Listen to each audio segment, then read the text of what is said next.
Parents et amis, avec Gilles Parent.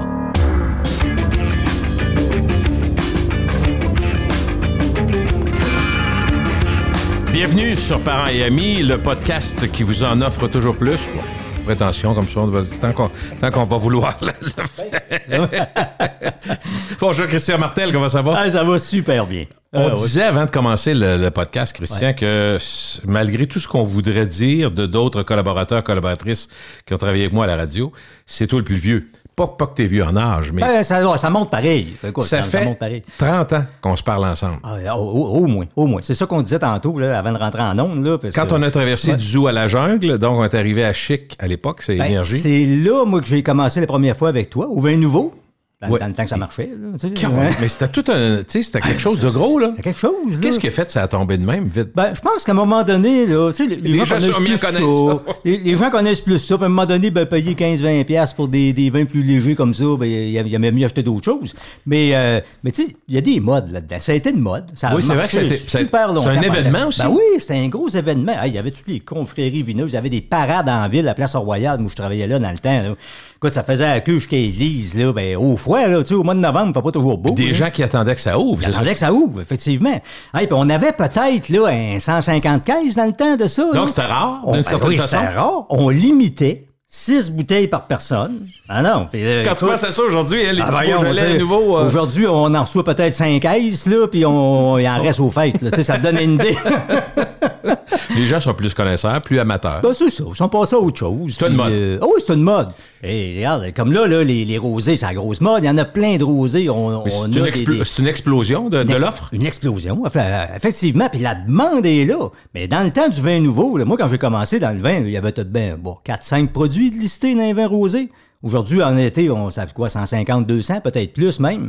Puis écoute, tu sais, les choses changent, les goûts changent, puis c'est ce qui fait qu'à un moment donné, écoute, le vin nouveau, ça fait son temps. Il y a un côté démocratique qui s'installe. Exemple, je me rappelle que tu me disais, il y a eu une période, puisque ça évolue, tout le monde évolue, puis les goûts évoluent, puis la société évolue. C'est ça. Un bout de temps, on parlait des blancs, que les femmes aimaient mieux les blancs, c'est plus facile à boire, puis les rosés, quand ça a commencé, rappelle-toi, on disait, c'est plus une affaire. Toi, tu disais, j'en vends plus aux femmes. Finalement, aujourd'hui, c'est moins vrai. Ça n'a rien à voir. C'est bien égal, là, démocratique, les gars apprécient. Il y a beaucoup de vins blancs qui se vendent de plus en plus. Puis l'été, c'est le fun. Tu sais, quand il fait chaud, on a moins le goût d'un gros Châteauneuf du Pape lourd. On a moins le goût de ça. Mais écoute, ça marche. Là, c'est drôle parce que tu disais, je vais en profiter pour, de toute façon, on tire partout, les gens sont habitués de nous entendre. On va supposer avoir un autre qu'on ne respectera pas, mais on va essayer d'être intéressant pareil. Moi, c'est ça que je dis. Avec Gilles, j'ai dit, j'ai mon sujet, mais ça fait nu qu'on s'attend partout. Puis on aura des questions du public parce qu'ils reviennent tout le temps. Il faut toujours revenir là-dessus. Fait que vers la fin de l'entretien, on va être capable de répondre aux questions les plus souvent posées. Une des choses que tu m'as dites, Christian, à répétition, au fil des années, au fil des 30 ans, peut-être pas à chaque fois, mais tu me disais... Des fois, je suis déçu de voir que les gens boudent le blanc comme s'ils ne le connaissaient pas puis ils voyaient quelque chose juste d'entrée pour prendre un petit apéritif, après ça, on passe aux choses sérieuses, le rouge. Mais tu sembles dire que la connaissance, l'intérêt, la découverte du blanc, c'est fait au fil du temps. On est ailleurs, là? On est ailleurs. On est complètement ailleurs. Puis en même temps, on n'a jamais eu d'aussi bon blanc qu'actuellement. Ah bon? Tu sais, moi, je me rappelle, à mes débuts, là, il me semble, moi-même, j'étais là-dedans, je me dis, non, moi, je ne paierai pas pour un blanc, là. Je ne mettrai pas 20$ pour une bouteille pour un 14, blanc. 14, ça va être en masse. Ça va être en masse. Puis il me semble que les blancs, moi, dans ma tête, là, c'était tous des vins légers avec une bonne acidité qui faisait un peu grimacer, là. On est tellement plus là, aujourd'hui, là. Aujourd'hui, les blancs, là, t'as de la richesse, de la l'image du vin complexité. trop sucré, c'était peut-être les vins blancs du début. Il y en avait des vins. Oui, écoute, on avait les vins allemands. Nous autres, quand on était jeunes, Black Tower, là. Seigneur, ça, c'était du sirop, là. C'est fort, ça, là. Ça se vendait, ça, là. On a vu de ces bouteilles-là, là. Tu sais, la bouteille en forme de tour, là, c'est ça, là. Puis c'était sucré. Puis les vins allemands, tu sais, les fameux Leibfromit, là. Les vins allemands sucrés, puis il y a plusieurs d'entre nous qui ont commencé là-dedans. Mais des fois, ça faisait bien quand t'aimais pas le vin pour commencer, parce que c'était tellement sucré. Comme prendre un café avec 6 sucres à l'université. On n'aime pas le café, mais on veut l'effet. On met du sucre là-dedans, ça devient une tasse de sucre. Et là, c'est acceptable. Mais c'est un peu ça, le vin, au départ. Tu baisses ton sucre à un moment donné, puis tu finis par apprécier le café pour ce qu'il est. Mais le vin, c'est pareil. Tu sais, aujourd'hui, t'as des beaux blancs, là, complexes, riches, puis pas trop boisés non plus. Une offre plus grande qu'avant? Beaucoup plus, beaucoup plus. Tu sais, c'est rendu... Même il y en a des fois, des gens qui prennent plus de rouge, ou presque pas. Il y en a qui me disent des fois... Là, ils vont allier même du blanc avec un steak, par exemple? Ah, ça pourrait faire. Ça pourrait faire. Tu sais, les gens, des fois, moi, ils sont surpris quand je leur dis ça. Tu sais, là, vous pouvez prendre un blanc boisé, là. Mettons un chardonnay boisé, style californien. Parfait. Vous pouvez prendre ça avec un steak, puis ça marche. Un Wente, ça marcherait, là. Ben, on pourrait peut-être... Ça marcherait, mais peut-être un petit peu plus boisé. Plus boisé, OK. Parce qu'on avait fait des tests à l'université, pas à l'université, mais à l'ITHQ. Oui. On avait dû suivre des cours de formation, puis ils nous arrivaient avec des steaks, puis différents vins. Des rouges, des blancs, des rosés. À l'aveugle, ou tu les voyais, là? On les voyait, okay, les voyait. Puis on faisait le test. Puis des fois, c'est arrivé que certains blancs boisés faisaient mieux que certains rouges. Fait que, tu sais, là, des fois, là, en accord, mais un blanc boisé pouvait battre, mettons, un Cabernet Sauvignon? Non, je dirais pas un Cabernet Sauvignon, mais peut-être certains Pinot Noirs ou un Beaujolais, quelque chose de plus léger, un petit peu, quelque chose qui manquait peut-être un petit peu de matière. Mais, tu sais, c'est pas interdit. Puis en accord, mais vin, tu sais, il n'y a pas de magie là-dedans. Là, tu sais, des fois, il faut être téméraire. Il faut essayer des choses. Tu sais, il y en a qui... Tu sais, le premier qui m'aurait dit ça, moi, j'ai pris un bon blanc là, avec un steak. Ouais, OK, peut-être. Mais il faut essayer. C'est sûr que tu as certaines règles, par exemple, que tu peux difficilement contourner. Tu sais, là, les gros vins tanniques avec le poisson, ça provoque de l'amertume, puis ça, ça gobe le truc dans le vin. Puis ça, ben, tu peux pas vraiment là, contourner ça. C'est comme les lois de la physique, si on veut. Là, mais sais-tu, Christian, une des choses qui est drôle, c'est que c'est arrivé quelques fois, pas tant de fois, là, mais quelques fois que quelqu'un m'accroche puis me dise « Hey, ton gars de vin, là, il connaît ça, il est bon, puis il est proche de nous autres. Mais il dit, quand il me dit que c'est rare qu'un excellent fromage raffiné... va être meilleur qu'avec un blanc. Lui, il n'était pas d'accord. Moi, il me semble du bon fromage que je paye, un beau morceau de brie double crème, prends tout le temps ça avec du rouge. Toi, t'avais dit non, puis il y a eu ça. Ouais. Et t'as aussi des gens connaisseurs qui sont devenus amateurs, tu sais, sans être connaisseurs experts, mais connaisseurs, amateurs, qui disent « Oh, il a tellement raison. Faut goûter avec un bon blanc. Il n'y a pas grand-chose qui va coter ça pour un bon fromage. » Pour un fromage? Non, tu vas gaspiller ton rouge. C'est aussi simple que ça. Moi, souvent, tu sais, je fais des animations là, de dégustation de vin, puis parfois, je suis invité pour animer un vin fromage. Puis moi, ce que j'aime, tu sais, là, on a du fromage doux, des moyens, des forts. Un gros bleu, là, ça. Ah oui, on termine avec ça, là, tu sais. Puis à chacun des services, un blanc, un rouge, un blanc, un rouge, un blanc, un rouge. Là, je lui demande au début. Ça va être quoi? Lequel va être le meilleur? Le rouge ou le blanc? Ah ben ça va être le rouge, c'est ça que je me fais répondre. Puis à la fin de la soirée, ils me disent, je leur pose la même question. Lequel était le meilleur? Ben, c'était le blanc. Regarde, c'est eux autres qui me le disent, là. Je les ai pas forcés. Mais t'arrives et tu dis, avec le fromage, le blanc, il n'y a pas de tanin. Donc, le tanin ne réagit pas avec le produit laitier. Donc, il garde tout son fruit. Puis la prochaine fois que vous prendrez un bon fromage avec un gros rouge, là, goûtez votre vin avant, prenez un morceau de fromage et regoûtez votre vin. Demandez-vous où il est passé le fruit après. Il n'y a plus. C'est plus le même vin, c'est plus la même chose. Ça rend vraiment, mais vraiment pas service au vin. Et ce qui est drôle, Christian, moi, j'ai jamais senti que tu parlais, tu mettais en évidence le blanc au détriment du rouge. Ça n'a rien à voir. Non, c'est deux choses, parce que tu aimes le rouge aussi. Absolument, tu comprends la force du rouge. Mais il y a quand même entre guillemets, un snobisme, que le vrai vin, c'est du rouge. On l'entend encore. Mais tu l'entends. On l'entend encore. On l'entend encore, malheureusement. De moins en moins, je te dirais, par exemple. Il y a beaucoup de choses qui ont évolué depuis le temps. Mais de moins en moins, mais on entendait des fois, là, non, je vais avoir du vrai vin, là. Un vin, c'est rouge. Lâche-moi ton vin. Okay. Lâche-moi ton blanc, là, je veux du vrai vin. Ça ressemble à ça, ben oui. C'est très imagine, comme si c'était pas du vin. Oh boy. On va jouer quelque chose de circonstanciel. Aujourd'hui, on a profité, Christian et moi, en jasant, en préparant cette chronique-là, parce que ça a l'air de rien, mais c'est préparé un peu. Oui, exactement, c'est ça. Au moment où on va être diffusé, c'est juste au tournant de la Fête du Canada, donc la semaine de la Fête du Canada. On a pensé à regarder l'industrie viticole au pays et aussi l'alcool en général, les produits alcoolisés, qui sont de plus en plus nombreux, de plus en plus réussis et de plus en plus primés à travers le Canada. Et ça inclut le Québec, même du côté des vins, mais particulièrement pour les alcools forts. C'est ça, les alcools, les spiritueux. Les spiritueux, c'est vraiment impressionnant. Une explosion de l'offre, je pense qu'on peut dire là aussi. C'est incroyable. Ouais. Christian, on va commencer par le Québec. Puis là, je vais te suivre parce qu'il y a beaucoup de choses à dire. Il y a vraiment... je pense pas me tromper parce qu'il fait longtemps qu'on fait des chroniques, mais je te dirais que depuis une quinzaine d'années, il y a une montée fulgurante du Québec, entre autres dans la bière et les spiritueux. Est-ce que tu vois autre chose? Puis là, tu peux m'en parler. On pourrait dire même le vin. Mais pour les spiritueux, tu as parfaitement raison. Écoute, juste les gins, là. Moi, je dis souvent à la blague, il en sort un par semaine. Là, on en perd notre latin. Là, ils sont presque tous bons. Ben, c'est ça. Puis c'est sûr que moi, je les ai pas tous goûtés, mais je sais que toi, t'en goûtes plus que moi. Oui. Mais puis je pense que tu les aimes, d'ailleurs. J'achète presque juste du québécois. Ben, absolument. Je n'ai essayé. Il y en a que j'aimerais. Il y en a un que j'ai pas été capable de goûter, ma blonde y a goûté. Je pense que c'est celui du bas si tu les îles de la Madeleine, qui est très, très rare. OK. Ouais, une petite bouteille. Petite bouteille, c'est ça. Juste parce que je veux le dire, ça va m'en venir tantôt. C'est moins important, mais lui, il faut vraiment que tu t'enlignes pour le trouver. Il y en a quelques-uns qui ont des petites productions. Exact. Il y en a qui sont rares, c'est ça. Mais les gens attendent. Assez impressionnant. Écoute, en même temps, je suis obligé de te dire que comme consommateur, je prends pas 3 bouteilles par jour non plus, mais on regarde un petit peu le prix, puis ça varie beaucoup. Hein. C'est très variable. Pour toutes sortes de raisons. Mais tu sais, tu vas prendre, on va aller ailleurs, mais on va prendre un vin, mettons, de l'étranger, un 26 onces, ça va être à 25$, mettons un Tanqueray, 26$, puis il y a des Québécois à 55, 60. Là, rendu à 50 passé, moi, je trouve que... Ah, c'est sûr que oui, ça commence à être plus cher. Mais tu sais, c'est pas qu'un critère, là, le prix, là. C'est plus artisanal, c'est pas industriel. Tu sais, comme des beefeaters, ça fait ça n'a rien à voir. Là, c'est plus artisanal, ça dépend des aromates. Puis on est prêt à mettre le prix, là. Oui, on est prêt. C'est juste que, tu sais, à passer 50, moi, je pense que entre 35 et 50, il y a moyen de trouver quelque chose de très bien au Québec. Tu sais, puis les produits sont bons. Ça se vend aussi parce qu'ils sont bons. C'est peut-être la plus grande croissance des dernières années, le vin? Pas le vin, pardon, le gin. Ah, le gin, oui. Ah, définitivement. Ah, oui, regarde, là, moi, j'ai jamais vu ça, là, parce qu'à un moment donné, là, les spiritueux au Québec, on n'était pas reconnus pour ça, puis on en vendait, mais pas tant que ça.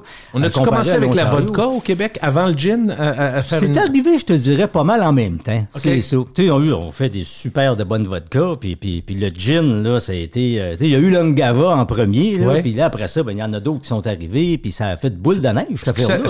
Est-ce que, comme expert, ça t'a pris de cours en voulant dire, là, tout le monde t'a demandé des choses que tu n'étais pas capable totalement de répondre, parce qu'il n'y a pas tout goûté d'une claque? Officiel. Puis même, je te dirais là, que là, c'est le même à peu près sur beaucoup de produits. Parce que là, il faut considérer une chose. Là, on est en pandémie. Malheureusement, c'est pas encore fini. Et nous autres, depuis le mois de mars 2020, mois de mars l'année passée, quand même, on n'a plus le droit d'ouvrir de bouteilles dans les succursales. Trop dangereux pour la contamination. Fait que là, ce qui arrive, là, c'est que oui, quand même dans le vin, c'est pareil. Si tu goûtes, faut que tu l'achètes chez vous, là. Moi, là, depuis 1 an et quelques mois, là, tout ce que j'ai goûté, c'est ce que j'ai acheté personnellement. T'es pas milliardaire non plus? Loin de là. Non, je comprends ce que tu veux dire. Absolument, c'est ça. Puis là, on recommence tranquillement, mais on a tout un protocole à suivre. Ça a l'air d'une salle d'opération. En tout cas, ça, c'est... Okay. Non, mais c'est important que tu le dises. C'est sérieux, là. Puis il y a beaucoup de gens qui ne savent pas. Puis des fois, on leur dit, tu sais, les gens me demandent, hey, as-tu goûté à l'affaire? Non, tu goûté à l'affaire? Non. T'as rien goûté, toi? C'est à peu près ça, là, tu sais. Voyons, c'est quoi, là? Tu goûtes plus rien ou quoi? Non, c'est pas ça. Mais c'est parce que la pandémie oblige, faut respecter des normes, puis on n'a pas le choix. Tu vas avoir du chemin à reprendre parce que, tu sais, par exemple, un gin québécois qui est fait puis qui a un succès, souvent les distilleurs, les producteurs vont rajouter un gin, mettons, plus pamplemousse, un autre. Tu sais, la même marque va se décliner. Exact. Fait que là, ça multiplie l'offre. Exact, aussi, absolument, c'est ça. Puis chaque maison, chaque producteur a sa recette. Il y en a qui sont plus forestiers, d'autres plus sur le fruit, puis ça change énormément. Là. C'est drôle parce qu'il y en a qui vont dire « Ah, il y a un petit goût de concombre extraordinaire. Ouais. » D'autres vont dire « J'haïs ça, le concombre. » Fait que finalement, tu vois qu'il y a plein de façons de faire. Ils ont du choix. Ils peuvent aller ailleurs à ce moment-là. Ils ont du choix, rien qu'en masse. Mais ça reste donc le gin, du côté québécois, ça reste une offre... c'est une offre incroyable. Ça a-tu écrasé les ventes d'autres gins? Est-ce que vraiment ça prend la place... Des gins internationaux? Je pense que oui. Je pense que oui. Oh, sûrement. Parce que, à un moment donné, l'assiette, quand l'assiette est pleine, elle est pleine. Là. Mm-hmm. Mais, oui. Puis ça se vend. Puis la demande pour ça est très, très, très forte. Puis on n'a aucun problème là-dessus. Vodka, il y a quand même plusieurs produits québécois aussi. Oui. Entre autres, la vodka pure. Mais tu sais, la vodka, on cherche la pureté là-dedans. Tu sais, la vodka, on dit souvent, c'est le spiritueux qui a de moins de goût. Fait que tu vas t'en servir pour faire des bases ou encore pour... Dans un mix, j'ai pris, comme tout le monde, vodka, jus d'orange, mais prendre une vodka pure, j'ai pas, c'est le cas de dire.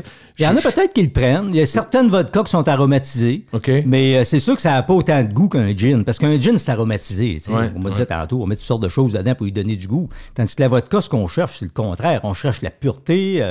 Même que certaines vodkas qui sont filtrées sur du charbon pour justement là, avoir un goût le plus neutre possible. Mais ce qu'on cherche, je pense, c'est plus la fraîcheur ou quelque chose dans le genre. Là. Une des choses qui explique qu'on s'est lancé là-dedans au Québec, est-ce que c'est le fait aussi que c'est moins long d'arriver à terme quand on fait, par exemple, un gin par rapport à du vin?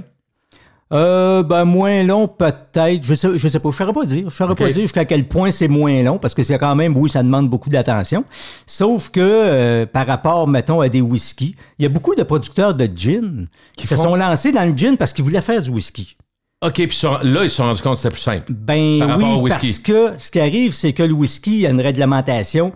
Il faut qu'il fasse au moins 3 ans en tonneau. Oh! Ça veut dire quand tu commences à faire ton whisky, là... T'as des dépenses pendant 3 ans, zéro revenu. Zéro revenu, là. Oh! C'est ça. OK, Fait que ça là, explique. Ça explique. Ben oui, pour compenser ça, les gens s'en vont dans le gin. Dans le gin, là, il n'y en a pas de vieillissement sous bois. OK. Alors, on peut soit produire un alcool avec un alambic. Il y en a qui vont acheter un alcool, mais après ça, ben, tu le passes dans des aromates. Là, puis, OK, je comprends. Il y a toutes sortes de choses. C'est là, plus qui rapide peuvent pour se le faire. gin, puis tu peux le mettre en marché beaucoup plus rapidement. Absolument. Ça explique. Absolument. C'est pour ça qu'on produit peut-être moins de whisky. Puis Est-ce qu'on pourrait faire toutes les... On pourrait en faire. De toute façon, il y en a qui commencent à en faire des whiskies. On commence là, OK. en avoir là, des whiskies Ça pourrait être québécois. une prochaine tendance dans les prochaines années. Ah là. bah oui, absolument. Moi, il y a moi, je vois ça venir. Là, oui, À là, coup de 3 ans, c'est ça. Ben, c'est vrai, c'est ça va exact. paraître plus peut-être dans 5-10 C'est ans. ça. Puis il y en a peut-être au fil du temps, parce qu'on dit l'alcool le plus jeune doit avoir 3 ans, mais il peut y en avoir qui ont 5-6 ans, peut-être plus. Là.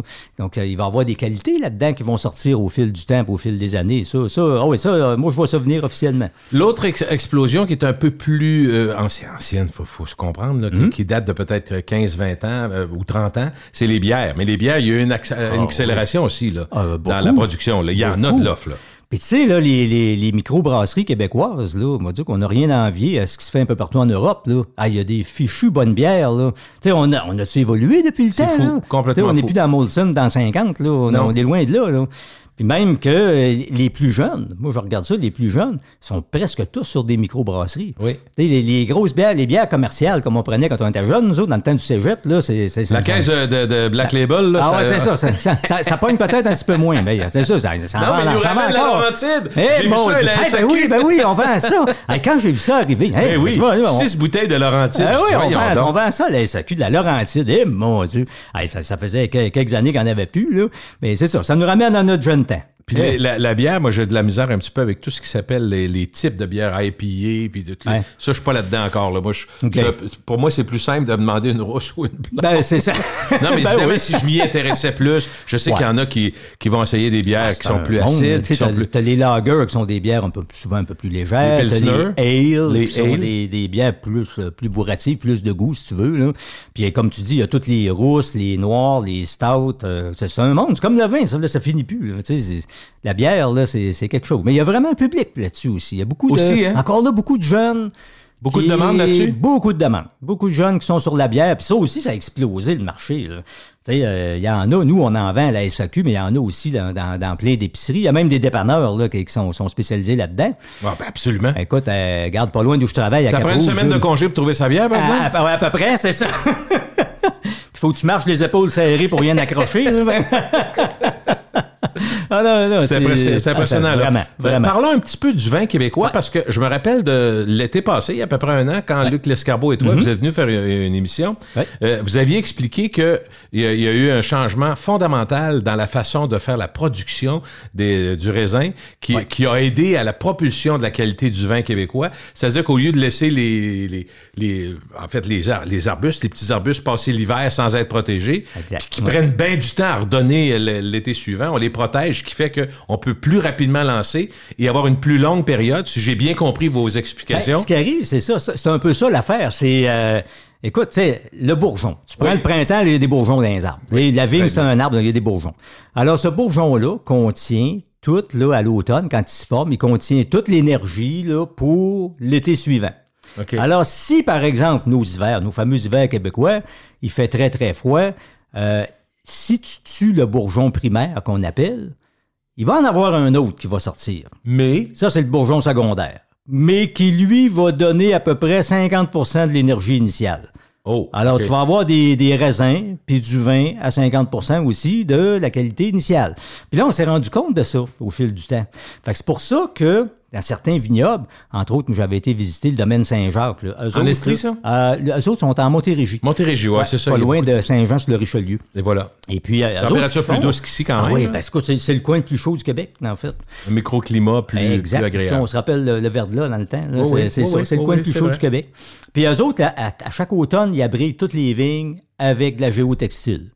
Ça fait une différence fondamentale? Oh oui, parce que c'est sûr qu'au sol, l'hiver, au sol, la température n'est pas la même que nous autres. S'il fait moins 25, par exemple, il ne faut pas moins 25 au sol. Puis si tu mets de la géotextile, ben tu protèges. Fait que là, avec ça, tu es correct. Nous, ici, dans le secteur de Québec, comme il nous disait, vous êtes chanceux, vous avez plus de neige. La neige, c'est un isolant. Tu sais, on prendrait un téléphone, pas un téléphone, mais un téléphone. On est tellement habitué de nos téléphones qu'un thermomètre, par exemple. Puis, il y a le thermomètre sur le téléphone. Ben ouais. C'est ça que tu voulais dire. Ben oui, c'est ça. On a tellement tout là-dessus, hein, c'est ça. Et, tu sais, tu le descends jusqu'au sol, tu verrais que la température est beaucoup plus chaude. Sous la neige. Sous la neige que ce qu'on vit. Puis ça, ben, ça aide à protéger. Puis parce que on a établi qu'on a au moins le même climat qu'en Bourgogne, puis même dans le Piémont en Italie, où on pourrait faire des choses assez extraordinaires. Mais ça a beaucoup changé, les vins au Québec. Tu sais, il y a quelques années, je me souviens, quand ça a commencé, là, on regardait ça de haut. On dit, oh boy. T'arrivais dans un restaurant puis t'offrais du vin québécois, tu disais, ben non, c'est quoi le prix? Puis tu un prix? Puis on se disait, hey, moi, je me disais au début, ces gens-là sont courageux de se lancer là-dedans. Faut vraiment, ça prend la foi, faut y croire, ça n'a pas de bon sens. Mais aujourd'hui, là, tu goûtes des affaires spéciales. Moi, je me souviens On pourrait se faire prendre à l'avec, d'après moi, sans qu'on nous dise que c'est un vin d'ici. Écoute, moi, j'avais été, à un moment donné, il y a quelques années, dans une formation de vins québécois. On savait, c'était tous des vins québécois qu'on dégustait, c'était tout à l'aveugle. Là, à un moment donné, je me dis, là, ce qu'on goûte là, c'est québécois, ça. Là, t'avais des doutes dans le sens où c'était complet? C'est parce que c'était bon. Tu sais, ça avait une richesse, ça avait du goût, une certaine complexité. Là, tu te dis, voyons, tu sais, c'est quoi l'affaire, tu sais? Mais tu sais, il y a deux. Au fil du temps, les vignes ont vieilli, puis des vignes plus vieilles, ça donne des meilleurs raisins, de la meilleure qualité. On a appris à mieux travailler les cépages aussi. Tu sais, on a des cépages, oui, moins connus, qui résistent mieux au froid. Mais tu sais, dans le fond, là, ça change quoi, là, que le vin soit fait avec du Maréchal Foch ou du Frontenac ou du Cabernet Franc, ça change quoi? C'est du moment que c'est bon. C'est ça qu'on veut. Du moment que c'est bon. Complètement. Moi, écoute, j'encourage les gens à aller voir ça parce qu'il y a quand même des beaux vignobles au Québec, là, puis c'est quand même étonnant ce qui se fait. Tu peux faire une pierre deux coups, effectivement, aller faire un tour. Moi, je suis allé à l'île d'Orléans, c'est le fameux rosé qu'ils font du matin. Je veux dire, là, non, encore une fois, ça me revient pas, là, du matin, ou tout juste à côté d'où était le panache mobile. Ben ça, c'est à Sainte-Pétronille, là. Oui, c'est ça. Il y a une coupe de vignobles sur l'île. J'ai été renversé, le rosé, on est allé en chercher. C'était pas une question, t'as pas subventionné pour l'acheter. C'est ça, exact. On l'a vraiment aimé. Puis il y a une courte petite production qui réussit à sortir assez rapidement. Puis tu arrives le 15 juillet depuis. Là, non, c'est ça, exactement. C'est magnifique à part de ça. Tu vois toute la chute. Tu peux en profiter justement pour faire les deux. Aller faire une petite virée, un petit lunch à quelque part. Puis en même temps, un peu ce qu'on fera en Europe. Ceux qui font qui vont voir les vignobles, c'est pareil. T'arrêtes de prendre un petit lunch, une bouteille, puis 2-3 saucissons, puis go. C'est le fun. Ça nous rappelle ce qu'on faisait dans le temps, qu'on fait plus. Ben c'est ça, exactement. Non, il y a de quoi passer un bel après-midi. C'est super bien. On va étendre ça parce que ça fait du Canada, faut pas oublier. On va étendre ça au Canada, puis on le sait ça depuis un peu plus longtemps qu'il y a des vins de haut niveau internationaux qui sont faits ici au Canada, avec des conditions qui sont encore plus propices, on le sait. Juste pour vous dire, la production de vins canadiens depuis 10 ans, de l'ensemble du Canada, ça comprend évidemment le Québec, ça a augmenté de 531 %. Fait que vous rêvez pas, il s'en fait beaucoup. Ouais. Puis on dit que maintenant, le Canada produit 28 % de sa consommation de vin. C'est comme ça a bougé beaucoup là aussi. Je pense pas que tu vas être surpris de savoir ces chiffres-là. Sur 100% des vins qui se vendent, 45% c'est des rouges, 35% des blancs, 20% des rosés à peu près. C'est à peu près ça. Sauf que ça donne-tu à peu près ce que tu veux? Un peu plus de rouge un petit peu, mais le blanc qui a monté pas mal. Oui. C'est absolument logique. Ouais. On dit aussi, et ça t'es la meilleure personne de me dire si c'est vrai, la statistique nous dit, et c'est Statistique Canada, que les vins canadiens se vendent peu au Québec et que le contraire est vrai aussi. Les vins du Québec se vendent peu au Canada. Sûrement. C'est ça que tu vois, il n'y a pas tant d'offres. On n'a pas tant d'offres. Puis ça, des fois, les gens nous le demandent. Comment ça que vous n'avez pas plus de vin? De l'Okanagan. De l'Okanagan, puis même en... L'Osoya, c'est ça, l'Osoya? Oui, l'Osoya, ça vient de l'Okanagan. Il y en a une version à 100$ à bouteille là, que j'ai déjà goûté. Oui, c'est 50 quelques à peu près. Là. Il y en a une autre autour de 30. Puis il y en a peut-être une plus haut de gamme, mais que nous autres, on vend pas. Ouais, c'est ça. On m'y a fait goûter. C'est comme un. Et ça allait, toi, au Okanagan? C'est dans mes plans. C'est dans les plans de l'été 2021, moi. Ben, moi aussi. Cet été, là. Ben, on aimerait ça y aller, mais ça va dépendre encore une fois. Ben, on est sur le bord d'être capable de peut-être que. Oui, exactement. J'aime bien ton expression. C'est ça. Mais tu sais, les gens souvent nous demandent, la vallée de l'Okanagan, justement. Pourquoi vous n'avez pas plus que ça? Bon. Écoute, il y a une chose qu'il faut comprendre là-dedans. C'est pas gros. C'est pas gros. Il n'y a pas une production démesurée. Ben, c'est ça. Tu sais, juste pour vous donner une idée aux gens, mettons, prenons la région de Bordeaux, le Bordelais. OK. Le Bordelais, là, c'est à peu près 125 000 hectares de vignes cultivées. Un hectare, là, 6 patinoires collées ensemble. C'est ça, un hectare. OK. Il y en a 125 000 à Bordeaux. Si on prend l'Okanagan, on est à peu près à 3500. Aïe aïe! Fait que c'est pas gros, là. Puis si on prend le Niagara, c'est à peu près le double, 6000 keuks. Tu sais, fait que c'est pas énorme. Même moi, quand je suis allé au Niagara, des fois, tu vas, hey, comment ça qu'on peut pas avoir ça? Votre vin, ouais. Mais des fois, on se fait répondre, ben écoutez, on vend tout sur place. Puis ils vont privilégier ceux qui se déplacent, ça s'explique. Ben, c'est ça, parce qu'en même temps, c'est tout le côté villégiature auto, les hôtels, les... Ben oui, c'est ça. Puis en même temps, ben tu sais, le LCBO en Ontario qui vont vendre ces produits-là, ils se servent avant. Puis nous autres, ben, ça prend des grosses maisons, de la grosse production. Puis, il y a quand même pas mal de cépages qui sont cultivés au Canada, selon ce qu'on nous dit dans les statistiques. En blanc, c'est le Pinot Gris, le Chardonnay, Gewürztraminer, le Riesling, Sauvignon Blanc, Pinot Blanc et le Viognier, que je connais moins. Le Viognier, c'est un cépage originaire de la vallée du Rhône, ça. OK. Donc, ça, c'est les blancs qui sont faits au Canada. En rouge, on fait du Syrah, Shiraz, Pinot Noir, Cabernet Sauvignon, Cabernet Franc et du Gamay Noir. Je connais moins Gamay Noir. Le Gamay, c'est le cépage des Beaujolais. On appelle comme ça, Gamay Noir. Et le Ice Wine aussi, qui se fait particulièrement en Ontario, si j'ai bien compris. En Ontario. Ça en fait ici au Québec aussi. Oui, oui, absolument. Ça prend du froid, puis on est capable d'en avoir. Hein?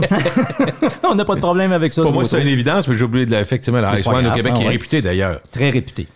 Et d'ailleurs, c'était une façon de maximiser l'hiver quand on travaillait autrement les bourgeons, ce que tu expliquais tantôt. Donc, on se disait, on va aller chercher. Ce qu'on faisait avec les pommes, on les laissait. On les laissait dans pour faire des cidres de glace. Au début, les premiers qui ont fait ça, c'était quasiment une erreur, comme bien d'autres choses. Ça, les raisins, ben, tu sais, ça prend des raisins mi-gelés, là, parce que les parties plus sucrées à l'intérieur du raisin, ils gèlent moins vite, eux autres. Alors, les parties où il y a moins de sucre, qui a plus d'eau, sont gelées. Alors, il faut que le raisin soit mi-gelé quand il le presse, de façon à ce que le jus le plus sucré s'écoule.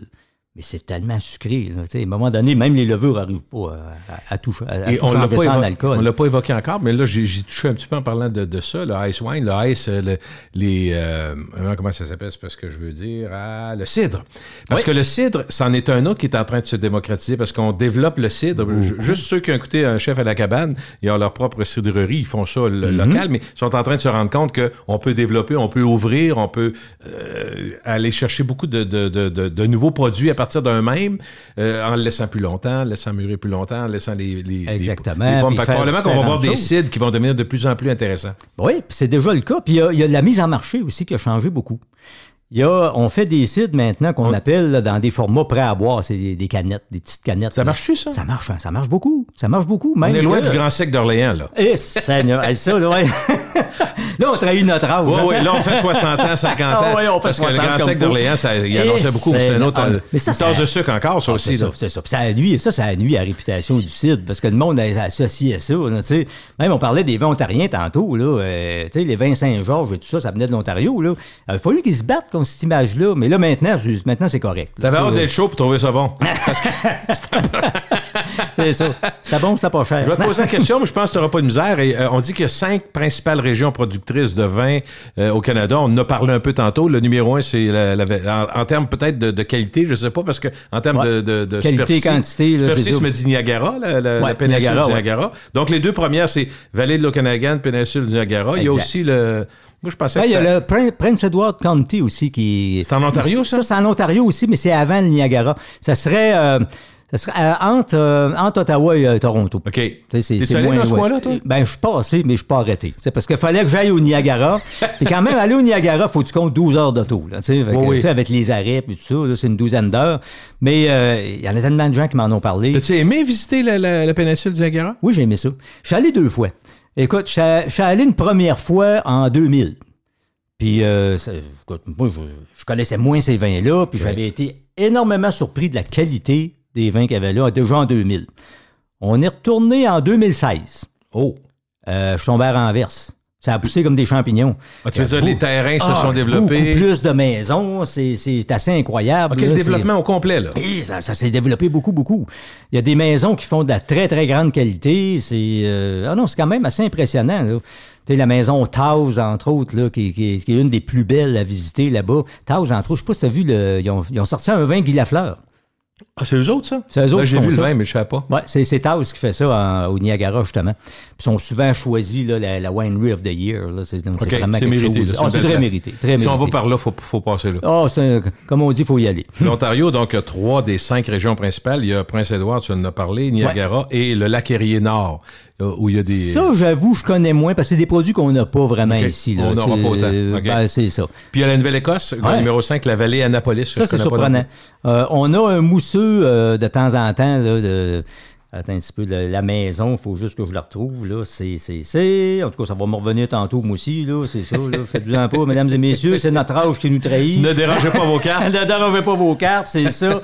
Attends un petit peu, non, j'ai ça, vraiment pas loin, c'est Benjamin Bridge. C'est un excellent mousseux qui vient de la vallée d'Annapolis, du côté de la Nouvelle-Écosse. Es-tu achetable sans sortir nourrir, ou y es-tu... Non, t'es pas obligé, Okay. On n'est pas obligé d'hypothéquer à la maison, là. Quels sont les produits canadiens les plus demandés? On n'a pas tant, tu me dis, au Québec, nous autres? Ben, des produits canadiens, tu veux dire, dans des vins, mettons, là, on a parlé de Soyos Larose tantôt, ça, c'est vraiment quelque chose là, de très populaire. Il y a Mission Hill aussi. On connaît ça, ben oui. Ils font des super de beaux vins. Entre autres, on a souvent un chardonnay d'eux autres, là, un beau chardonnay sec, pas trop boisé, belle finesse. De temps en temps, on a des cabernets, des syrahs, des merlots. Mission Hill, c'est une très, très, très bonne maison.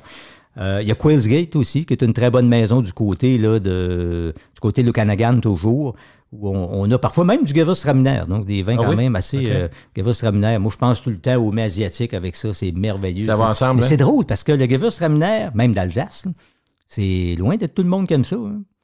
Ça, on adore. On adore ou on déteste. Moi, j'adore ça. Nous autres, chez nous, ma blonde aussi, on adore ça. Mais des fois, là, t'as même pas fini de prononcer le mot. Ah non, on veut pas ça. Non, c'est trop parfumé. Leur demandes-tu pourquoi? T'es pas là pour les challenger, mais... Non, mais c'est ça. Il y en a qui trouvent ça trop parfumé, ou des fois trop sucré, puis les vins sucrés. On a un sucre large en baptême, dans le Gewürz, tu veux dire, Gewürztraminer? Oui, c'est sûr, ça peut... Tu sais, des fois, là, c'est quasiment à demi-sec. Tu sais, le sucre, tu le perçois. Mais ça dépend avec quoi tu le prends aussi, là. Tu sais, si tu le prends avec quelque chose d'un peu sucré, comme certains mets asiatiques, va être parfait. Parce que des mets sucrés font paraître le vin plus sec qu'il l'est en réalité. Fait qu'il n'y a pas de problème. Là. Est-ce qu'il t'arrive fréquemment, parce que tu ouvres la porte, on reviendra au vin du Canada, puis ça ne change rien, c'est du vin en général pareil, puis c'est surtout le comportement des consommateurs. Quelqu'un qui arrive, il dit « Bonjour, M. Martel », ça veut dire qu'ils te connaissent. Oui, c'est ça. Mais on mange telle affaire. Ouais. Qu'est-ce que vous me suggérez? C'est-tu fréquent, ça? Ça, c'est fréquent. Ça, c'est presque tout le temps. Ça, je te dirais... Ça, c'est la question la plus fréquente que la plus fréquente. Quand tu as besoin d'un expert, c'est souvent pour ça. C'est souvent pour ça. On mange invité chez quelqu'un, on mange du canard. C'est ça. Qu'est-ce que vous... As-tu besoin de plus que ça, toi? Des fois, c'est un canard qui va être sucré. Oui, c'est ça, là. Moi, j'ai besoin de plus. Là, je pose des questions. Les autres, ils me disent ça, on mange du canard. Ouais, OK. Y a-tu une sauce avec ça? Oh!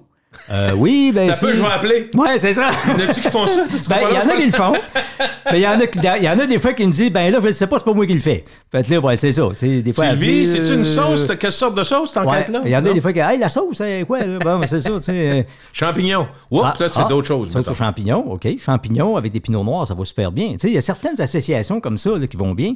Mais mettons qu'ils arrivent avec une sauce, je sais pas, une sauce au Porto, avec... Déjà, donc, alcoolisé, c'est ça qu'ils disent. Ouais, faut faire attention. Une sauce au Porto, c'est sucré. Puis, parce que le Porto l'est. Mais mettons qu'il dit érable et Porto. Je sais pas si ça se peut. Là. Moi, je suis bon dans le vin, mais en cuisine, c'est une autre affaire. Mais juste pour te dire là, qu'une sauce qui pourrait être sucrée. Parce qu'une sauce sucrée, c'est important de le dire parce que ça fait paraître le vin plus sec qu'il n'est en réalité. Parce qu'on est porté à penser le contraire. Ça s'annule? Oui. Ce qui arrive, c'est que, mettons que tu prends ton vin, prends une gorgée de vin. Après ça, tu vas prendre ta sauce sucrée. Puis après ça, tu vas reprendre une gorgée de vin. Tout se fait en alternance et non pas en simultané. En alternance comme ça, quand tu as pris quelque chose de sucré, alors goûte à ton vin, c'est plus le même vin. C'est plus la même chose. Là, ce qui ressort, c'est l'acidité. Puis les tanins, si c'est un rouge. Tout ressort. Tous les côtés agressifs. Pourquoi? Parce que dans le vin, tu as l'acidité, les tanins qui sont plus agressifs, mais c'est contrebalancé par le côté fruité du vin. Même s'il est sec, il y a toujours un côté fruité. C'est drôle. Qui vient contrebalancer ça. Alors, comme tes papilles, ils ont goûté du sucre, ils ont travaillé fort, les papilles qui détectent le sucre. Ils sont un peu fatigués, mettons, on va dire ça de même. Alors, quand tu reprends ton vin, ils sont plus capables de détecter le fruit qu'il y a dans le vin. Alors, ils détectent beaucoup l'acidité et les tanins. Alors, voilà pourquoi il faut prendre un vin qui a beaucoup de fruits au départ, qui va se faire rabaisser, au moins il va rester quelque chose. C'est drôle parce que j'ai noté au fil de nos années à parler ensemble que comme là, on parle mettons, d'un repas, quelqu'un va parler d'un repas, rapidement, tu vas demander s'il y a une sauce. Tout comme tu demanderais à quelqu'un qui va dire, ben, c'est pour l'entrée, on a une salade. Fait que toi, tu vas probablement dire, est-ce qu'il y a une vinaigrette dedans? Parce que le vinaigre puis le vin, on sait que c'est pas l'accord parfait. Non, c'est pas toujours l'accord parfait. Des fois, il y a toujours la même chose aussi. Des fois, certaines vinaigrettes sont sucrées aussi. Alors, ça peut amener quelque chose aussi qui va faire qu'on va avoir un désaccord. C'est pas le meilleur mets, mettons. Mais des fois, tu sais, il y a beaucoup de croyances, là, comme encore l'autre jour. C'est arrivé, là, il y a un client qui m'arrive, je voudrais avoir un bon champagne. Bon, pas de problème, on s'en va dans le coin de champagne. C'est pour prendre avec un gâteau au chocolat. Et ça, là, les deux pieds m'ont barré. Hein. Bon, OK. Là, dans ce temps-là... Faut que tu y ailles calmement, mais t'expliques. Ben, c'est ça. Je veux dire, écoutez, vous pouvez acheter un champagne si vous voulez, mais moi, je vous le conseille pas. Puis je me dissocie de cet accord-là. Tu sais, non. Et, là, il te demande pourquoi? Pourquoi? Ben oui. Puis là, je lui ai montré. Il dit, écoute, on a quelque chose de sucré. Ça prend un produit sucré. On n'a pas le choix. Tu sais, le sucre amène le sucre pour les raisons que je disais tantôt. Un champagne, c'est déjà sec avec une bonne acidité. Imagine, tu prends de quoi de sucré avec. Là, le peu de fruits, il n'a plus, il reste de l'acidité. Tu as payé cher. Ton champagne sera assurément pas bon. Ah, ben, ça sera pas bon. Il n'y aura rien de bon. Tu as payé pour rien. Mais il faut y aller avec quelque chose de sucré. Alors, je te demanderais, vu que tu es là-dessus, c'est que, OK, vas-y, pour ça, puis on reviendra au champagne. Okay. Soit un Porto, ou encore y aller, parce que tout ce qui est chocolaté, ça va bien avec un produit qui est rouge et sucré. Ou encore, j'ai conseillé ce qu'on appelle un Maury. Un Maury, on est dans le sud de la France, dans le Languedoc-Roussillon, pas loin de l'Espagne. C'est fait avec du grenache. On a coupé ça avec un alcool, donc c'est sucré, ça a 16,5% d'alcool. C'est très, très bon. C'est plus avec fin. Avec le chocolat, ça va être très bon. C'est merveilleux. Puis c'est plus sucré un petit peu, plus fin un peu qu'un Porto. Puis ça va super bien avec quelque chose de sucré. Mettons que moi, je pars à l'envers, puis je veux absolument un champagne. Quel dessert irait bien que ça, si c'est pas un gâteau au chocolat? Premièrement, je vais essayer de prendre... Quelque chose à la crème, peut-être? Mettons, mais pas de gâteau, rien. Quelque chose le moins sucré possible. On irait sur des fruits. Des fruits, ouais, OK. Sur des fruits, puis je vais te vendre le champagne le plus sucré que je vais avoir. Parce qu'il y en a des champagnes sucrés, ça existe, ça. Puis il y a certains champagnes aussi qu'on appelle les ice, là, une nouvelle mode, ça, des champagnes qui sont sucrés qu'on peut prendre sur glace. Ah oui, j'ai essayé ça. J'ai trouvé ça bon, avec de la glace dedans. Avec de la glace dedans, c'est ça. Ah oui, j'ai trouvé ça c'est bon. pour aller chercher une clientèle plus jeune un peu. L'impression que j'ai eue, puis tu me diras, je me trompe parce que c'est toi qui es à SAQ à tous les jours, l'impression que j'ai eue, c'est qu'une des nouvelles modes, entre guillemets, c'est le champagne rosé. Ah oui. Mes amis, on est tous là-dedans, nous autres. Là. Ah, c'est vraiment bon. On trouve ça vraiment bon. Les champagnes, les mousseux, tu sais, ils rajoutent un petit peu de vin rouge dedans. Et voilà. Et c'est ça l'affaire. Ça, c'est la blague que tu me faisais dans le temps. Ben oui. Parce que tout le monde pense qu'on met un petit peu de rouge dans le blanc pour faire du rosé. C'est tout à fait faux. C'est faux. Mais pour le champagne, c'est vrai. Ça, c'est vrai. Ça, c'est vrai. Tant qu'à mêler le monde, là. On va le mêler comme il faut. Là, on a le droit. C'est exactement ce qu'ils font. Ils font ça en dernier recours, puis ils ferment après. Ça. Ils mélangent les deux. Après ça, ils vont le rendre mousseux là, avec la fameuse méthode traditionnelle, comme en champagne. Mais ils vont faire le mélange là, juste avant, là, quand le produit est prêt. Puis ils vont ajouter un petit peu de rouge. Il y a deux façons de faire. Ou l'autre façon, c'est d'y aller avec un vin rosé qu'on va rendre mousseux, tout simplement. Là, les deux peuvent se faire. Les deux peuvent se faire, absolument. Un meilleur que l'autre? Ou Non, pas du tout. Je ne serais pas prêt à dire ça. Mais mais champagne rosé, tu as raison. Les mousseux rosés, là, moi, personnellement, nous autres, on adore ça. Ouais, effectivement. C'est vraiment quelque chose à vivre. Pour la consommation, on revient à quelques petites statistiques qui nous permettent de parler du vin et des autres alcools. Au Canada... Puis au Québec, c'est à peu près pareil. Fait que c'est 85% ou 84% des hommes qui consomment de l'alcool au moins une fois par semaine, par exemple, et près de 80% les femmes. Fait que c'est assez démocratique, c'est semblable. C'est ça qu'on voit. C'est pas mal égal. On dit que sur 100% des bières qui sont bues au pays, 85% du 100% des bières bues au pays sont nationales, les 15% sont internationales. Ça me surprend pas tant que ça. Il y a encore... Puis surtout qu'ils sont très bien distribués maintenant, les internationales. Il y a eu une revanche. Toutes les compagnies les ont prises, ce qui fait que tu as de la Moretti, tu as tout ça. Autant à la SAQ, mais encore plus dans les épiceries maintenant. Ben c'est ça. Tu as certaines bières. C'est sûr que les bières qui sont vendues à la SAQ sont pas dans les épiceries et vice-versa. C'est vrai. C'est ça. Mais écoute, tu as une offre là, qui est... Écoute, l'autre jour, ça nous prenait une bière pour faire une recette, là. Je pense que ça a pris 3 quarts d'heure de choisir.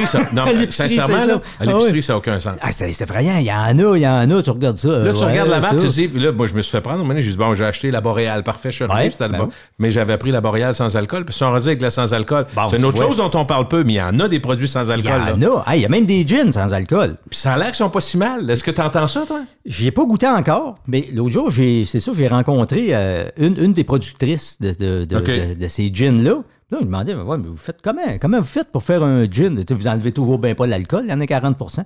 Non, mais on fait ça avec de l'eau. Parce que tu vas aromatiser ton alcool quand tu fais un gin. Tu vas l'eau? Il aromatise l'eau, tout simplement. OK, donc il baisse le pourcentage d'alcool quand même? Il n'y en a pas. Il n'y en a pas, ou pratiquement pas. OK, c'est même pas 0,5, c'est 0. OK, ils font la même méthode que le gin, mais ils font ça avec de l'eau. Avec de l'eau, c'est ça. Ils vont aromatiser l'eau. Moi, c'est ça qu'elle m'expliquait. Particulier, hein? Je ne l'ai pas essayé encore, le gin sans alcool. Moi ça non me plus, tente pas. parce qu'on a un gin et on a un rhum aussi. Moi aussi, là. Puis la bière sans alcool, il y a une offre de fou, là. Ça, oui.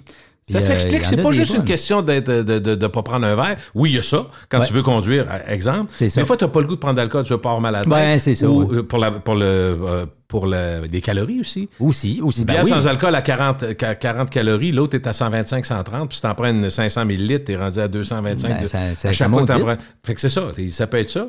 Ça peut être aussi le fait de vouloir juste faire quelque chose de social, mais que ça ne te tente pas de prendre d'alcool. Il y a plein de raisons. Il y a plein de raisons. Mais ça aussi, c'est plus, j'allais dire accepté, parce que les premiers textes pour une bière sans alcool, tu dis au serveur dans un bar, verse-la avant, je me ferai pas écœurer, là.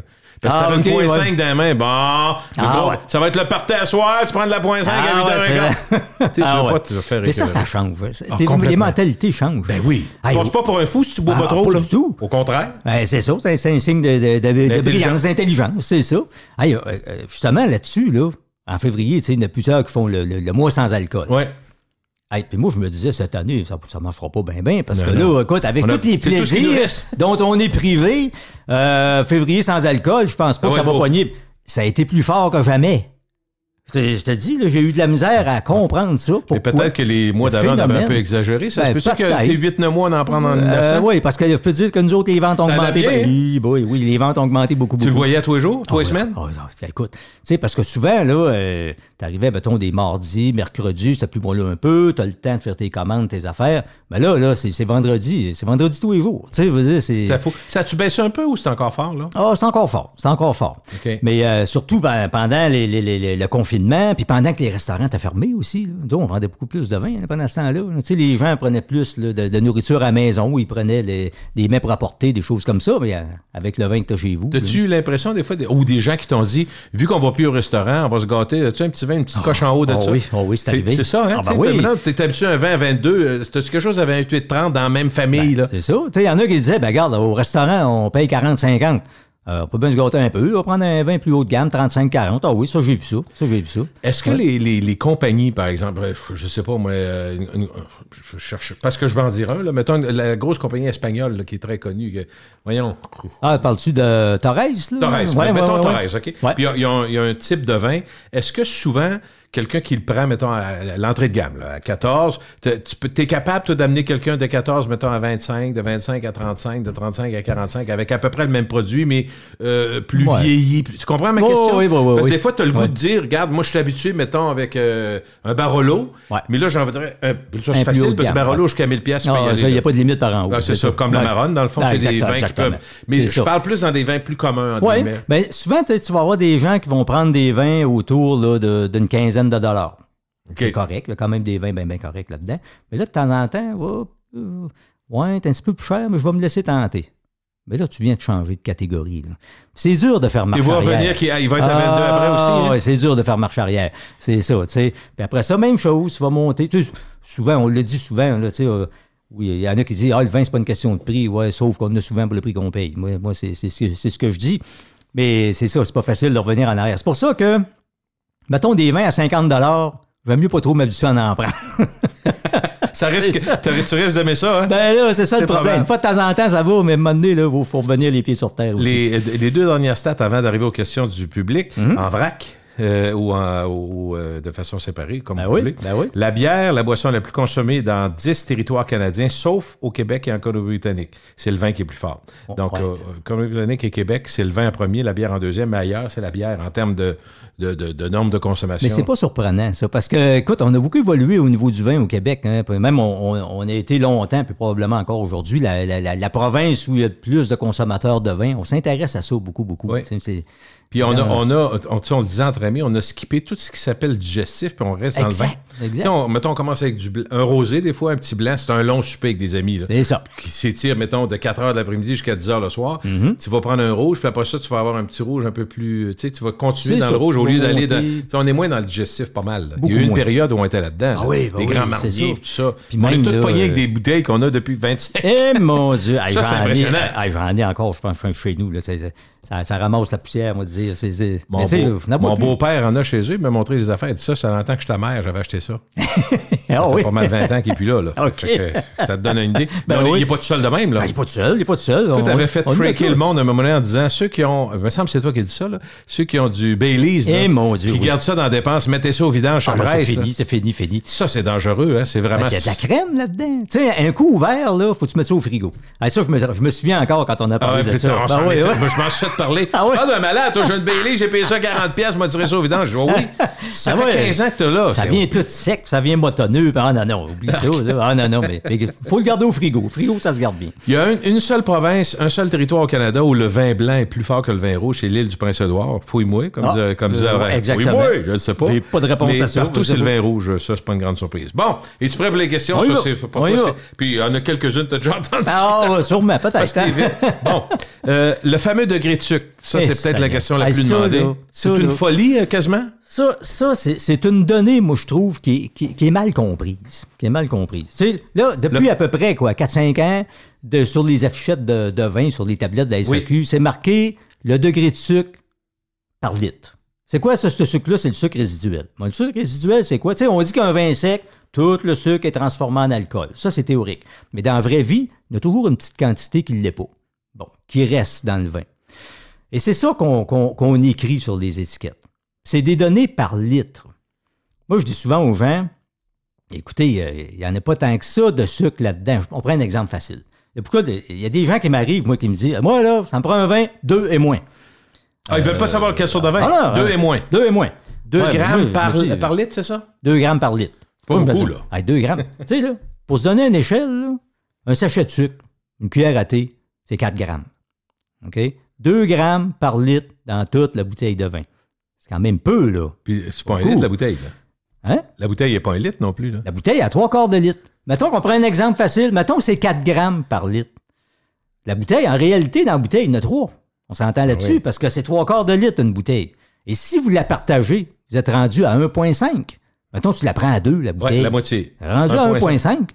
1,5, c'est même pas la moitié d'un sachet de sucre pour toute la bouteille. Moi, c'est ça que je dis aux gens. Vous écoutez, même là, c'est 6, 7, 8, là. Moi, ça m'effraie pas, là.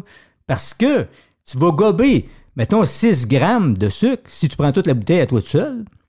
Bon, c'est peut-être possible aussi, là, mais il reste que c'est pas non plus la fin du monde, là. Mais Christian, j'ai posé la question à la docteure en nutrition et nutritionniste, Isabelle Huot, puis elle a dit que c'était une frénésie ridicule, cette affaire-là, parce que c'est pas comme s'il y avait 30 grammes le litre, là, c'est pas pareil. C'est pas pareil. C'est sûr que, mais elle dit, sans faire pour ça, alors que tu prends un verre ou deux, c'est comme une mode qui est démesurée. C'est complètement démesuré. Puis je trouve ça de valeur parce que... C'est beaucoup... je devrais pas dire ça parce que tu vas me confirmer ça, mais c'est beaucoup plus fréquent d'entendre parler de ça qu'on pense. Là. Beaucoup plus. Tout le monde parle de ça. C'est énorme. C'est énorme. Ça a pris des proportions énormes. Tu sais, des fois, les gens nous disent, là, moi, ça me prend pas trop de sucre. Ben moi, je leur réponds souvent, pour moi, un vin qui a du sucre dedans, là, c'est du Porto et du Sauternes. Pour moi, c'est ça. Tout le reste, là, des vins secs, là, bon, écoute, là, c'est la majorité. Ben oui. Tu sais, un vin qui a 5, 6, encore, moi, je dis à un client, il dit, vous faites quoi? Je dis, moi, je regarde jamais ça. Je m'occupe pas de ça. Moi, le sucre qu'il y a dans le vin, c'est-tu un vin que j'aime? Je l'aime-tu? Je l'aime pas? Il est-tu bon? Ça va-tu avec ce que j'ai? Je m'occupe pas de ça. J'ai-tu le goût de ça? Mettons que le goût d'un pinot avec ta blonde. On achète un pinot. Pourquoi? Moi, je me souviens, entre autres, d'une cliente. Je trouvais ça de valeur. Tu sais, elle dit, un coup que j'ai fini de tout expliquer ça, ce qu'on vient de dire. Ah, elle dit comme ça, elle dit, je vais pouvoir continuer à prendre les vins que j'aime. Ben voyons. Tu sais, c'est pas drôle de se priver. Ses amis, des vins qu'on aime. Sa famille avait dit que, en haut de ça, c'est dangereux. C'est grave, là. Ben oui. Se priver des vins que t'aimes sous prétexte que plus que 2 grammes de sucre. Ben voyons, arrêtez, là. Calmez-vous. Faites pas ça, là. Okay. Mangez moins de dessert à la place. Hein? Et voilà. Bon, première question du public. Pourquoi on dit qu'un vin est sec? Ben, c'est un peu ça, hein? C'est tout le sucre, ou presque tout, a été transformé en alcool, puis tu n'as pas de perception sucrée, tout simplement. Tu vas prendre un Porto, un Sauterne, oui, là, tu le sens que c'est sucré. Tandis que là, tu n'as pas. Tu as une perception de fruits, mais pas de sucre. Exemple, tu me diras si mon exemple est bon, mais pour moi, là, la différence, si on me sert, mettons, un chardonnay beurré de la Californie, puis on me donne un chablis français, c'est deux mondes. Ouais. C'est deux vins que j'aime, là, mais c'est pas la même affaire. Là. C'est du chardonnay. Chardonnay, il est plus rond, il est plus... Exact. Alors que t'as l'autre... plus de fruits. Mais pas sucré pour autant, mais tu as plus de fruits. Et même si c'est du chardonnay aussi, le chablis, mais tu vas avoir l'impression d'un vin qui est beaucoup plus sec, parce qu'il aussi, il y a une acidité plus élevée. C'est ça. Ça compte aussi. Beaucoup. Tu sais, on parlait tantôt là, des lèvres fromitch, les fameux vins sucrés. Là. Mais pourquoi ils étaient sucrés, ces vins-là? C'est qu'il y avait une acidité décapante. Tu sais, seuls, là, ces vins-là trop secs, là, on n'aurait pas été capable de les boire. On a eu l'impression de boire du vinaigre. Mais quand tu mets du sucre, là, il laisse beaucoup de sucre dedans, ça passe très bien. Tu peux avoir des vins, là, pour revenir là-dessus, là, à 6, 7 grammes par litre, qui vont te paraître plus secs que d'autres à 3. Parce que le taux d'acidité est plus élevé. Okay. L'acidité combat le sucre gustativement. La teneur en alcool, M. Martel, est-ce que ça détermine la qualité? Bon. C'est un élément? En principe, non. C'est un élément. C'est par contre, c'est oui et non. C'est ça, c'est oui et non. Dans le sens que le taux d'alcool élevé va faire paraître le vin un peu plus moelleux. Comme tu disais tantôt, un chardonnay plus gras un peu, pis, parce que les taux d'alcool aujourd'hui sont beaucoup plus élevés qu'avant. Souvent, c'est voulu. On nous dit des fois, ben là, c'est le réchauffement de la planète. C'est sûr que oui, ça se peut, parce que, bon, il fait plus chaud, les raisins sont plus mûrs, plus de sucre, plus d'alcool. Tout ça se tient. Puis l'alcool, on s'en rend pas compte, mais c'est un goût sucré. Alors, on s'est rendu compte aujourd'hui que si on récoltait les raisins un peu plus tard, on obtenait des raisins plus sucrés, qui vont donner des vins plus alcoolisés, mais plus moelleux en bouche, plus agréables. Ce qu'on recherche, dans le fond, comme producteur? C'est ce qu'on recherche. Parce que, écoute, les gens font de moins en moins vieillir du vin. Tu sais, quand on regarde ce qu'on fait, puis on regarde autour de nous, tu sais, moi, je regarde ça. Les gens qui font vieillir du vin 10-15 ans, il y en a, mais c'est rare. Il n'y en a pas tant que ça. De moins en moins. De moins en moins. On veut des vins à prendre tout de suite. Nos celliers, 36 bouteilles, c'est en masse. Ah, c'est en masse. Ça, oui. Des celliers de 300 bouteilles, là, oublie ça. Non, trop cher à remplir. C'est ça, exactement. C'est ça. Ah non, puis même quand on vient à bout de remplir celui à 40 bouteilles, on est bien content. Ouais. C'est ça.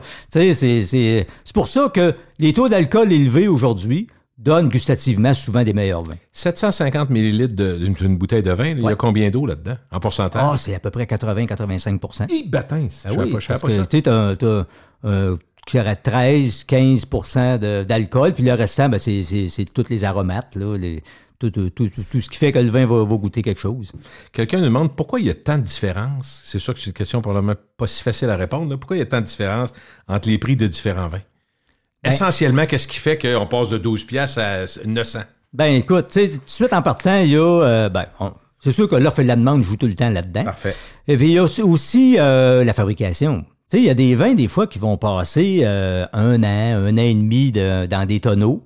Un tonneau qui peut valoir 1500 $ pièce.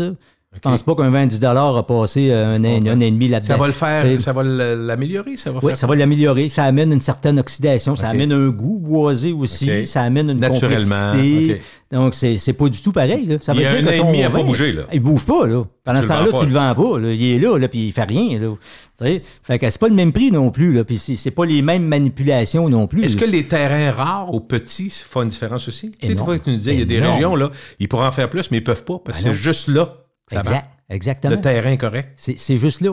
Puis, tu sais, les meilleurs terrains donnent les meilleurs raisins, puis les meilleurs raisins donnent les meilleurs vins. C'est ça, tu sais, il n'y a pas de secret là-dedans.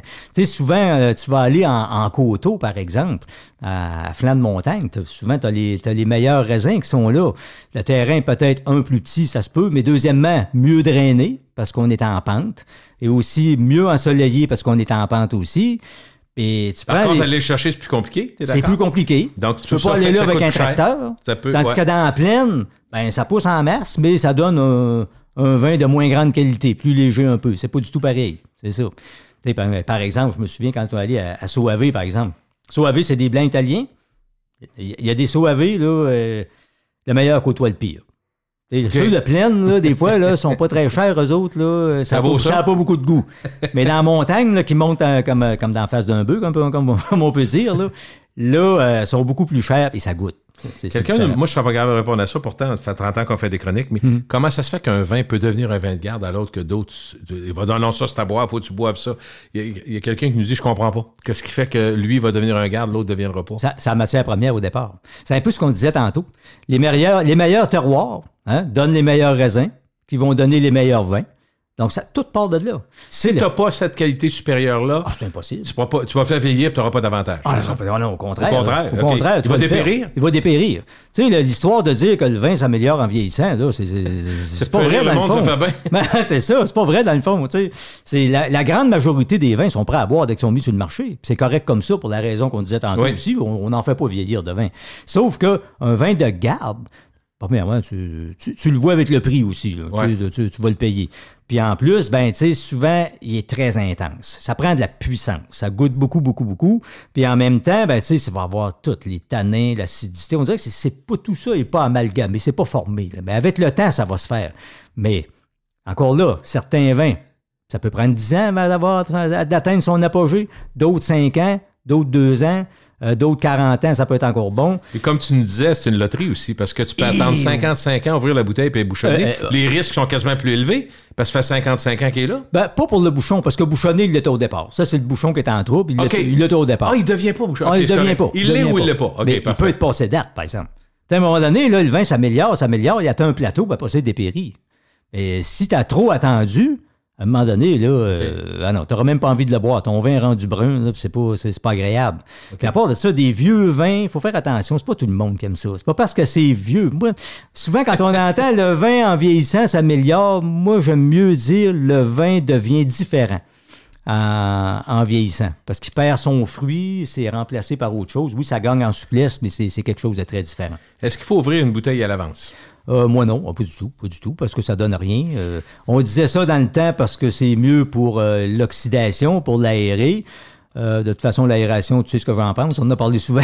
Je me fais souvent ramasser là-dessus. Mais peu importe. Tu as fait des tests puis tu n'as jamais changé d'idée. Moi, les tests n'ont pas été concluants. J'attends encore qu'on me convainque là-dessus, puis c'est pas encore arrivé, mais peut-être ça arrivera un jour. Mais pour le moment, moi... Carafer un vin... moi, je maintiens ma version, non. Carafer un vin, à date, moi, ce que ça a fait, c'est que le vin avait moins d'arôme, puis il semblait plus écrasé qu'en réalité, qu'au départ. Ça aurait dû être l'effet inverse, mais en tout cas, c'est comme ça. Mais il faut le faire à l'aveugle. Ça, je suis primordial là-dessus. Il faut le tester à l'aveugle. Sans ça, c'est du conditionnement. Sentir le bouchon? Oh ben, ça me fait penser récemment, oui. J'en ai eu un vin bouchonné. Tu l'as deviné juste par le bouchon? Non, je l'ai deviné. Il était tellement bouchonné là, que juste en ramenant la bouteille vers moi, là, il a embaumé la pièce. Là, mais ça, c'est rare. Mais tu sais, on dit... De moins en moins fréquent, parce que les bouchons sont mieux faits? Oui, les bouchons sont mieux traités. C'est de moins en moins fréquent. Mais quand il est bouchonné beaucoup, ça, c'est pas grave. Ça sent la vieille cave humide. Là. Un vin devrait pas sentir. Tromper, c'est ça, parce qu'on a quasiment peur d'avoir l'air cave, d'en boire un, de l'offrir à quelqu'un, de dire « Hey, il est bouchonné ton vin. » Tu te sens mal. Là. Non, oui, tu te sens mal, c'est ça. Surtout au restaurant, on n'aime pas ça. Un vin vraiment bouchonné, c'est du vinaigre. Tu sais, quand ça sent la vieille cave humide, là, aucun vin devrait sentir ça. Mais le problème, c'est que des fois, c'est juste un peu. Juste un peu. Là, c'est plus touché. Là, tu sais, sentir le bouchon, je veux bien, là, mais écoute, ça prend un nez averti, là, puis m'a dit que moi-même, là, juste sentir le bouchon, non. C'est dans le verre que ça se passe. Faut que tu le sentes, faut que tu le goûtes. Et toujours la même histoire. Si vous avez un doute, c'est parce qu'il l'est. OK. C'est ça. Tu sais, des fois, on se regarde. Quand tu prends du vin, est-ce qu'il y a encore des vitamines du raisin dans le vin? Absolument. OK. Absolument. Entre autres, je sais qu'il y a beaucoup de vitamines. C'est pour ça qu'on en boit de temps en temps. Ben oui, c'est ça, exact. C'est ça. C'est bon pour la santé. C'est peut-être l'aspect qui explique que certains médecins vont dire qu'un verre de vin, 2 verres de vin, c'est pas mauvais. C'est pas mauvais. 4-5, c'est autre chose. Oui, ça, c'est autre chose. Donc, il y a encore des vitamines. Il y a encore des vitamines, absolument. Il y a encore des vitamines qui sont actives, sans problème. Ouais. Est-ce que le vin perd de l'alcool en vieillissant? Non, contrairement à ce qu'on peut penser, non, le vin conserve tout son alcool. Il y a beaucoup de tests qui ont été faits là-dessus. Non, le vin ne perd pas d'alcool. Dernière question, les vins Youpi, les vins oranges. Ah, mon Dieu, les vins oranges. Parce que là, on entend parler, mais on ne sait pas trop c'est quoi. Beaucoup. Tu t'en fais parler, toi? Ah, énormément. Encore là, par une clientèle un peu plus jeune. OK. Tu sais, qui va nous arriver, il va dire, as-tu des vins oranges? Ouais. Puis, mais tu sais, les gens ne savent pas trop des fois c'est quoi drôle, c'est que si quelqu'un magasine à côté, il doit revirer en disant c'est quoi ça? C'est quoi ça, des vins oranges? C'est la nouvelle affaire. Ben, dans le fond, on dit oui, c'est la nouvelle affaire, c'est la nouvelle mode, mais dans le fond, c'est une vieille affaire. Parce que, écoute, c'est la façon ancestrale de faire du vin blanc, en fait. Parce que c'est un blanc qui est fait comme un rouge. Tu sais, parce que le rouge, là, la couleur, elle vient de la peau. Hein? En laissant tremper les peaux, la couleur, les tanins s'en vont dans le jus. Mais dans le blanc, on ne fait pas ça. Dans le blanc, on presse les raisins et on prend juste l'intérieur. Donc, il n'y a pas de tanin. Il n'y a pas de couleur non plus. Alors, si on laisse les peaux dans le jus, comme un rouge avec des raisins blancs, là, par exemple, comme du chardonnay, je te vois venir, comme ça va colorer. Là, ça va colorer un peu. Ça prend une teinte orangée. Et aussi, ça va amener des tanins. Donc, c'est un vin. Contrairement à ce qu'on peut penser des fois qui n'est pas sucré. Il y en a qui pensent que c'est du vin sucré, là, puis c'est pas fait avec des oranges non plus. Il n'y a rien de ça là-dedans. On sent que tu as tout entendu ça. Là, oui, c'est ça. C'est pas un vin fait avec des oranges. Puis il est sec, puis il est tannique. C'est spécial. Il y en a qui adorent. T'as pas l'air sûr. Moi, je vais parler pour moi. Moi, c'est pas mon dada. C'est pas ma tasse de thé. J'en ai goûté quelques-uns. Je n'ai pas goûté des tonnes. Mais moi, c'est pas quelque chose que je m'achèterais. Y a-tu une demande pour ça? Oh, mais Ah oui. C'est plus bio, c'est quoi? Y a-tu quelque chose de... Non, pas nécessairement. Ça peut être bio, mais pas nécessairement. C'est plus vin blanc quand même qu'un vin rouge. Là. C'est comme ni l'un ni l'autre. Tu sais, c'est un nouveau vin. C'est vrai, c'est ça. Tu sais, comme il y a un client l'autre jour qui m'a dit c'est un vin queer. Oh boy, on voulait en faire. Il est classé où dans la SAQ, mettons? Nous autres, ce qu'on a fait, là, on les a toutes mis ensemble avec des affichettes oranges pour les identifier. OK. Puis, avec le blanc? Non, à part. On aime ça à part, une autre place. On a comme une table là, puis où on met des choses spéciales, des produits en promotion. On l'a mis là. Il est pas dans tes incontournables à toi. Là. Non, il est pas là. Pas dans les miens. Mais ça, c'est mon goût à moi. Mais il y en a qui adorent ça. Puis surtout, souvent, les gens se demandent avec quoi on prend ça. Et souvent, tu sais, on peut le prendre avec, même ça peut remplacer un rouge des fois à cause des tanins. Ça peut des crottes de fromage orange, non? Non, encore là, à cause des tanins, ça marchera pas. C'est ça aurait pu être bon. Mais tu sais, avec, il y en a qui le prennent avec des mets asiatiques. Moi, je n'ai jamais essayé personnellement, remarque bien, avec les mets. Ou même un mets qui est bien difficile à marier, des mets indiens. Apparemment que ça va bien. Tout ce qui est curry, ces choses-là, c'est dur à marier parce que c'est très, très, très parfumé. Apparemment qu'avec ça va bien. Ça se débrouille bien. Hey, bonne fête du Canada. Toi aussi. On s'en reparle prochainement. Toujours un plaisir. Toujours un plaisir. On se Christian Martel, la SAQ. Salut. Salut.